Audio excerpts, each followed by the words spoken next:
Hello and welcome to Healing from Within.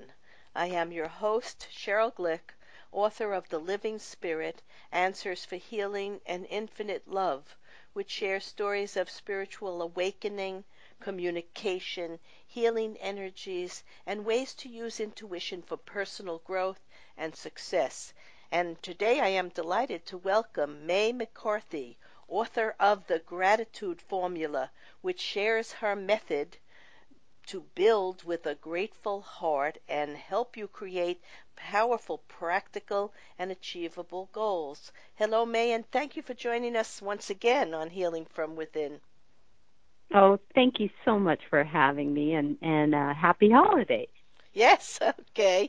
We are looking forward to the holidays. May, as listeners of Healing from Within well know, my guests and I share our intimate stories and insights for beginning to understand life as both an energetic and physical life journey, which, when completely understood, can help us engage the inner wisdom of our soul life to create a more prosperous, healthy, and purposeful human experience. In knowing we are spiritual beings also having a physical life, we can learn to let go of control issues and allow life to unfold in its miraculous way with less judgment, blame, and anger, and truly love life as it is. In today's episode of Healing from Within, May McCarthy, who has co-founded and grown 7 successful companies in a variety of industries, helps us untangle ourselves from doubt, fear, or behaviors that hold us back from abundance and help us learn to say yes to prosperity and limitless possibilities. We will discover tools to use her 7-step practice of gratitude to create a happier life. May, I always love to ask my guests, and I guess I asked you this, but it's been a while, to think back to your childhood and remember a person, place, event, dream, or desire that may have shown you or others the lifestyle or interest that you would pursue in your adult life. So tell us something. Something that has been a key in my life is this idea about fair exchange of value. And I remember noticing that as a little girl growing up on the beach in Hawaii when my parents explained to me and my 9 older brothers and sisters that they would certainly take care of us and get us through school and clothed and fed and stuff and take care of all of our basic needs and requirements. But if there was anything that we really wanted that was extra, that we should look for opportunities to help people solve problems or to create a convenience or a service that people might like to have. And if we could do that, if we could give a solution or a convenience, then the fair exchange of value would be that they would pay us, and then we would go ahead and be able to buy all this extra stuff that we wanted. And I remember carrying that with me through all of the companies that I had as a kid. I started my first one when I was 6 years old, and I carried it through the different companies that I had as a kid, and then also into the 7 companies that I've had as an adult, where I looked to solve a problem that people were having, and I also looked to supply a convenience or a service that would help make their lives easier. Yeah, and also bring prosperity to them. Well, yes, absolutely. And if I gave first, I always received even more. Mm. Well, you were working with the universal spiritual laws of energy, and I know that I read that when you were growing up as the youngest of 10 children, you witnessed a number of extraordinary events that we can call miracles. There were Sure. horrible car accidents that your brothers and sisters were in, and they were unhurt, and then you fractured your back while body surfing, and the doctor said it Mm-hmm. was a miracle. So I know your family, your mother and father, I think most particularly your father, led you to understand that there were tools that we could use that could bring to us what it was we most envisioned and put our efforts consistently into. So there were ways to create our desires in a way. And I think you were shown that as a child. And you introduce us in the book to your CSO. And you want to tell us who that was and is, and Oh, how sure. that helped you in all the activities you have pursued all the days of your life. So who Oh, is that? sure. I thank you for asking. CSO stands for Chief Spiritual Officer. And as a CEO of companies, Mm-hmm. founder and CEO of companies, I surround myself with people whose advice I value. I have a chief financial officer that advises us on the financial health and direction of our company, and a chief information officer and a chief marketing officer. You know, these are all subject matter experts who know a whole lot more than I do about their area of expertise. And I decided that since I had been able to rely on intuition, on this divine and creative intelligence of the Mm-hmm. universe that went way beyond my rational mind, I could rely on that to illuminate possible steps for me to take to achieve my goals, that I wanted to bring it into our company. And so I gave it a title and brought it into my C-suite, and I call it the Chief Spiritual Officer, but I actually went one step further, and I put it at the top of our organizational chart so that I, as the CEO, reported to the CSO. And, you know, you can imagine what my employees said. They're like, who's the CSO? Is it a man? Is it a woman? Can we meet them? And it was kind of fun. And what I Okay. explained was, Yeah. yeah, what I explained to them was that the CSO is a principal. And this principle could always be relied on to point out possible directions to take if we did some things on a daily basis to help enable it to show up. And that would be mainly with gratitude, to be focused on what we wanted outcomes to look like. Excellent. So you weren't only working in the physical world for prosperity in a material way, but you were illuminating the way of the universe or energy and the ways to connect to our highest values within ourselves, right? And Sure. knowing ourselves in a multidimensional way. I think it's wonderful. So go on to tell us, have there been any personal challenges that have awakened or heightened your spiritual pursuits? And can you mention any people along the way who have mentored or offered you help in your own development? We know you Oh, started with gosh, yes. your parents on the Well, beautiful when I was, islands of Hawaii. I've right. recently been there. Oh, lovely. Where did you go? um, where was I? Maui. Oh, beautiful. That's so lovely. Well, I can tell you that in terms of gratitude being a effective success tool, I guess the first time that I noticed that I could use gratitude as part of my goal attainment strategy, it was when I was about 19 years old. I started a business with my sister, and when we would plan what we thought we were going to have for sales and then we would achieve it, we'd be so grateful and we'd jump up and down and be very excited. And after we did that, I decided I wanted to try being grateful for achieving our sales goals before they happened.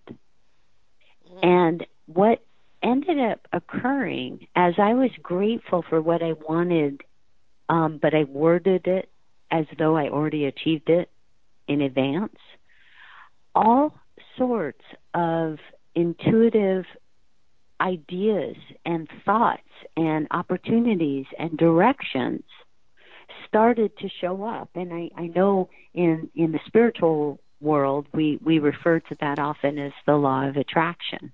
yes. And what was happening is I was getting intuitive directions to take action that ultimately resulted in me achieving exactly what I was being grateful for in advance.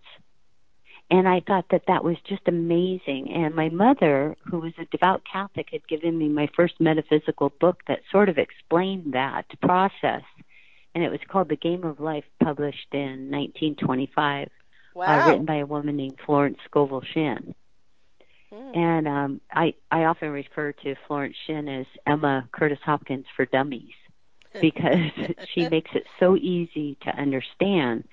And I thought that was a miracle formula. I thought all I had to do was use my words, thoughts, and emotions and direct them towards something and be grateful for something in advance, and that I would be guided and directed to all opportunities to make what I was focusing on manifest. And that has Absolutely. been a huge tool throughout my entire life, both not only professionally but also personally. And it really works.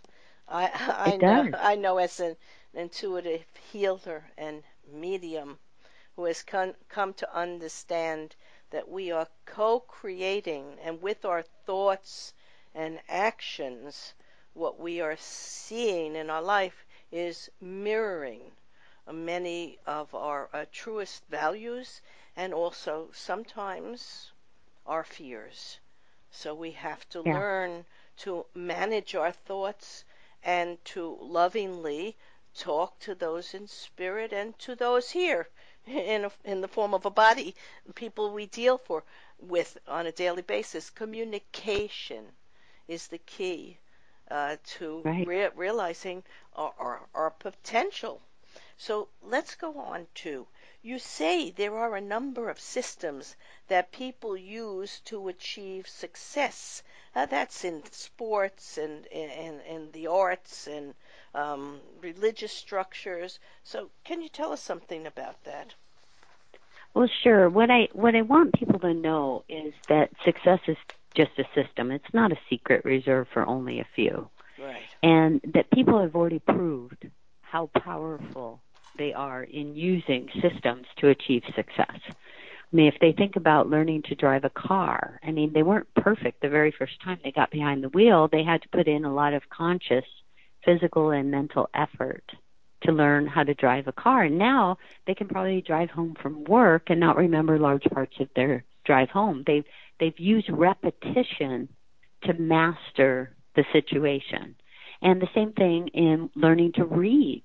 And they had to sound out each letter, and now they can skim pages and get Mm, the same understanding. Or learning to ride a bike, or learning to type on that crazy keyboard that's not even in alphabetical order. mm-hmm. They've put in repetitive processes to learn. And the same is true in business. In business, we set goals and let all of our employees know about it, and we measure our success against them. And in professional sports and music, they practice every single day, both mentally and physically, to perform at their highest levels. And in spiritual organizations, we'll pray without ceasing, or chant, or do some things, use our words, thoughts, and emotions in a repetitive way in order to attract and manifest what we want in our life. Well, what I've decided to do in both of my books is remind people that they're already powerful, they've already achieved success before, and that they can do so again by using their words, thoughts, and emotions in a repetitive and organized fashion that's very, very efficient. It takes 25, 30 minutes a day to actually have a goal planning meeting with that spiritual partner, with that source of intuition, with that divine intelligence that knows everything. And then do a few other things to make what they want familiar and welcome, so that they can shift their beliefs to possibility. Once they shift their beliefs to possibilities, anything is possible. Absolutely. Now, you tell us about the 7 steps of the daily practice that you were just starting to talk about. I know you have to spend about 30 minutes to make the most of this effort to create good instruction, practice, and repetition, which you wrote about. So tell us something about the daily practice, some of the Okay. tools or some of the steps that we would take on a regular Okay. basis. Okay. Okay, so in my book, The Gratitude Formula, since that's what we're talking about, step one of the 7 steps of the gratitude formula, step one is the 7-step daily practice. So in that daily practice, you have a morning meeting with your spiritual partner, who I choose to call the CSO, but you can call spirit, divine intelligence, universe, you can call it whatever you want. But it is the source of all intelligence in the universe. So you'll have a morning meeting, and that's where your first 4 steps of that daily practice happen. What you'll do is read something that puts you into an uplifting mood. Don't spend any more than 5 to 10 minutes to do that, but you want to read stories about other people achieving the kinds of things that you want. That wonderful idea of, if they can achieve it, I can achieve it. The second step is to write out a gratitude letter. Take up to 10 minutes and write about what you're grateful for that you have and what you want as though you've already achieved it, using the words that describe that it is already done is very key here, because that is going to stimulate your intuition and your subconscious to illuminate possibilities to make those statements true.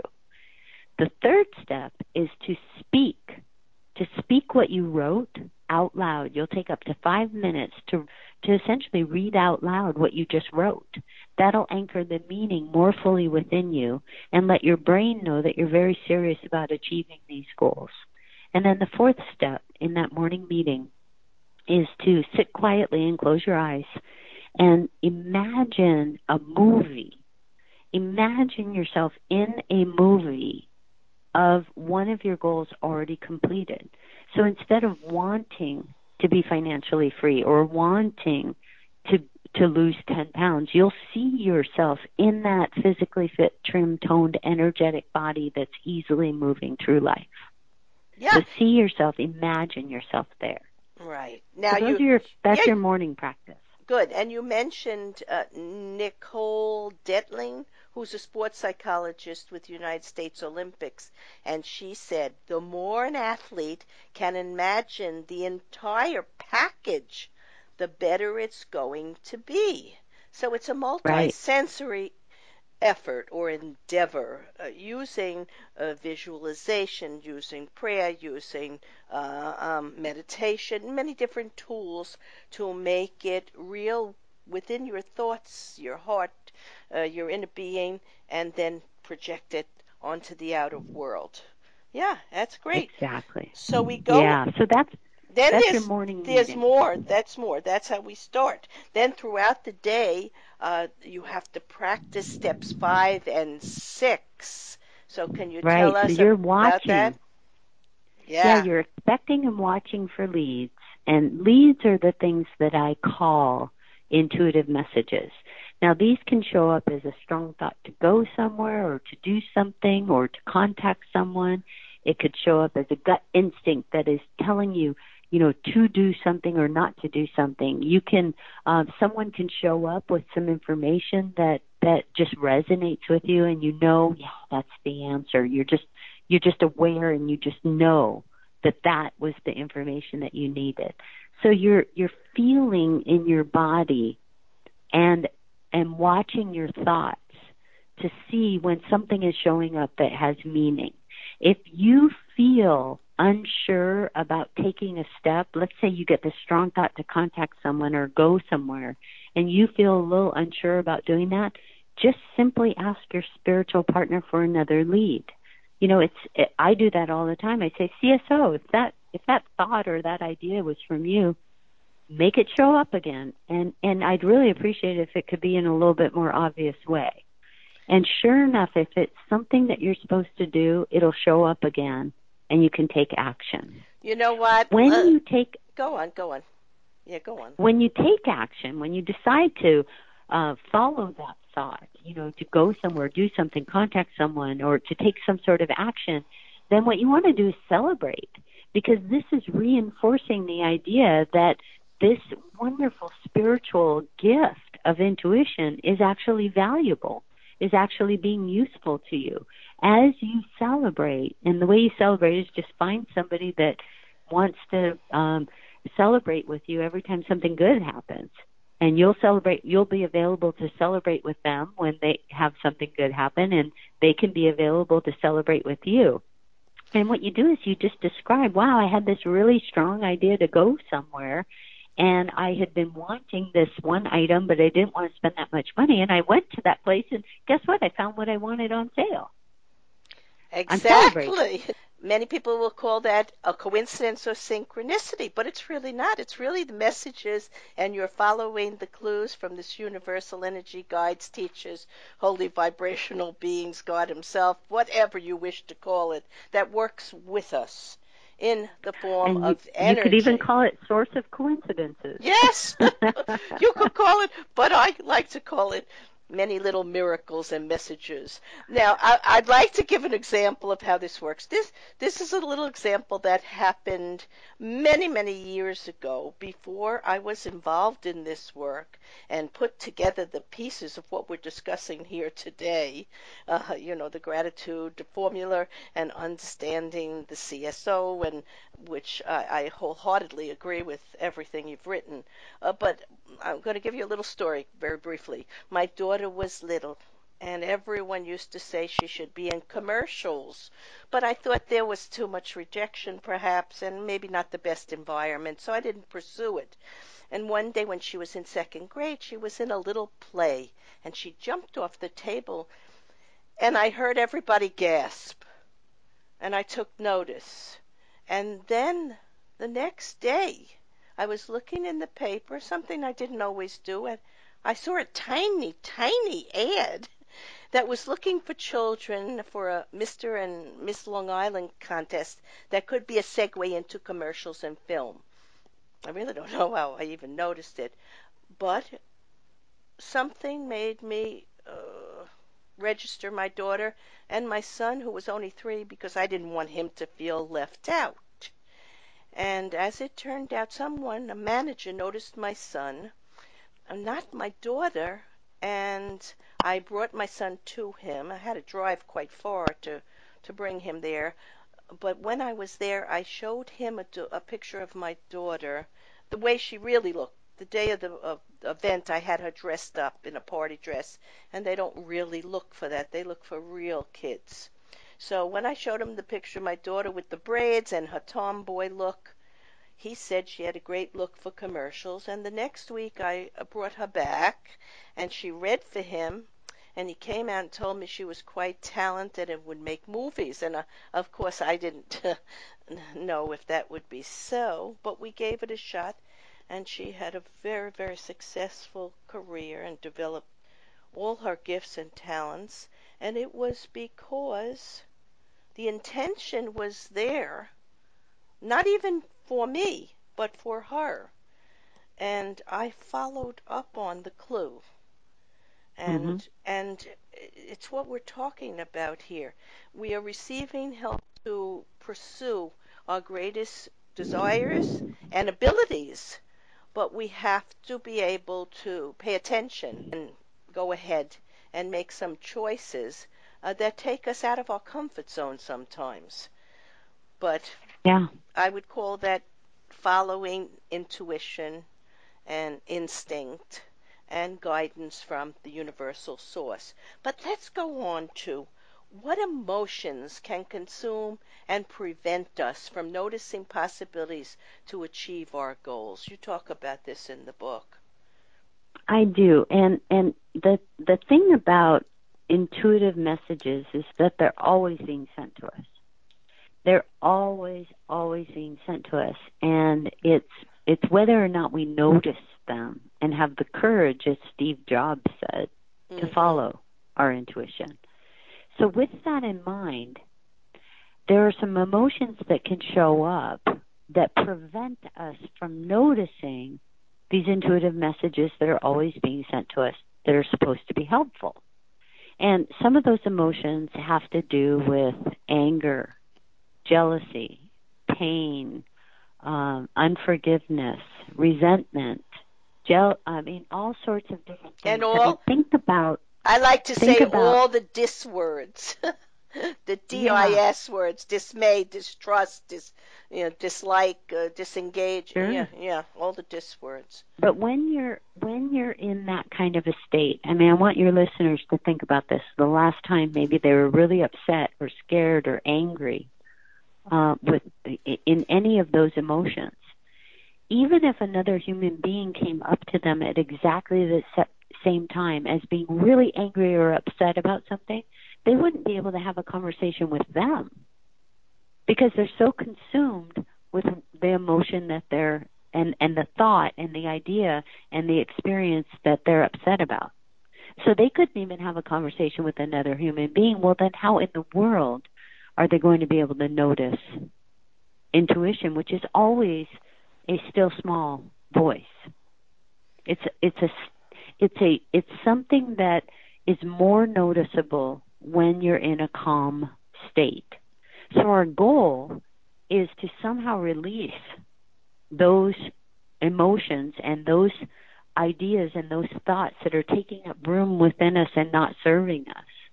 And release those so we can put them over here on the side and have more room to receive the desires of our heart. Absolutely. And I think you would say to listeners to learn to say yes to prosperity and limitless possibilities and shift from thinking in any fearful negative way which disengages us from our true nature of being joyful and positive and productive. I want to thank you, May McCarthy, author of The Gratitude Formula, for sharing with us your CSO, or Chief Spiritual Officer, known by some as God, Divine Intelligence, Power, Universal Energy, or as I thought each time I saw the letters CSO, Celestial Spiritual Official. And I how love it. a partnership, every time the words came into me, and how a partnership and gratitude practice can create new attitudes, awareness, and a path to the life we all deserve, one of joy. To purchase this instructive and practical guide for creating a life of gratitude, go to maymccarthy.com or any online retailer. In summarizing today's episode of Healing from Within, we have discussed a method to utilize the virtue of gratitude for expanding our hearts, minds, and souls to empower our spirit as we begin to create the life we desire by working cooperatively with our CSO for goals that help us reach our full potential. May wrote a story about Albert Einstein that describes this so well. Albert Einstein said that we each have an intuitive mind and a rational mind. A popular quote attributed to him says, "The intuitive mind is a sacred gift, and the rational mind is a faithful servant. We've created a society that honors the servant and has forgotten the gift. Today, more than ever, we are a society that honors the rational mind. When we have a question about anything, what do? We Google it. We figure out ways to get more information, and then we analyze, measure, and evaluate the information. We consider every possible step that we can take and every possible outcome that could happen as a result. Only if we like the outcome possibilities do we act. Otherwise, we usually do nothing. This is not a system for success. May and I would have you begin to trust that small, quiet voice or feeling that suggests you do something courageous and take a chance for change and innovation. If unsure about your intuitive message, just ask for another lead or clue, and most importantly, trust you are not alone in this life or universe, and the plan for your ultimate life journey exists within you.